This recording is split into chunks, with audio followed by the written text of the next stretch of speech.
Hi, I'm Coyago, and my presentation is on Yayoi Kusama, and my lens is Infinity and the Self, where I'll be looking into how her dots, mirrors, and repetition evoke a feeling of infinity, where the self expands or even dissolves inside a larger field.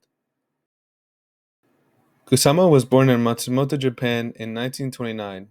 In her early childhood, she experienced visions of patterns and dots across surfaces. She then moved to New York in 1958, where she turned her visions into art and developed her signature language of repetition with her infinity nets, soft sculptures, and public happenings. Later returning to Japan to continue producing art daily into her 90s, where she transformed her psychology into one of the most recognizable art languages of our time. I chose Infinity and the Self as I am drawn to art that invokes a feeling in your body. In Kusama's spaces, you become part of the piece, which mirrors the other artists I researched, Martin Nemes, and his use of reflective surfaces. Reflections multiply and your outline blurs, making you feel lost, as if you're one point in an endless field. This tension mirrors how identity feels today, individual but networked. This is clearest in Kusama's Infinity Mirror Rooms.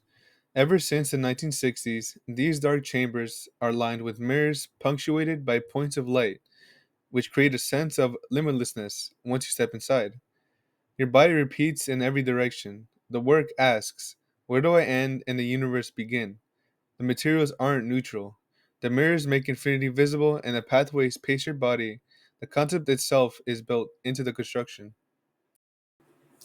Fireflies in the Water, which is currently at the Whitney Museum, is a small pool with 150 lights and mirrors that create a solitary, meditative encounter.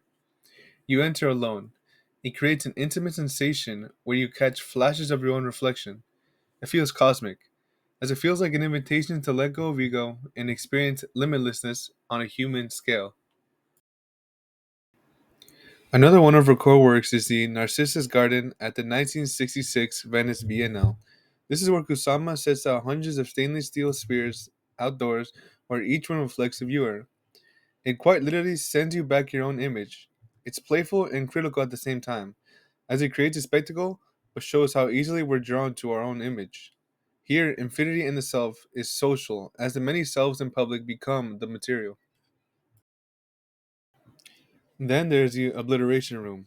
It's a place where families or friends place thousands of colored dot stickers on an all white interior until the original room virtually disappears. Kusama calls this self obliteration, as each individual mark matters, and the meaning comes from collective action. It highlights how identity becomes something we build together. For Kusama, materials are meaning. Dots breaks form into particles, mirrors multiply bodies and perspectives. Repetition externalizes private anxieties into patterns you or anyone can walk through. Her technique converts interior psychology into a shared spatial experience. This is why her art resonates with us now. In the age of the selfie, these works are crowd magnets.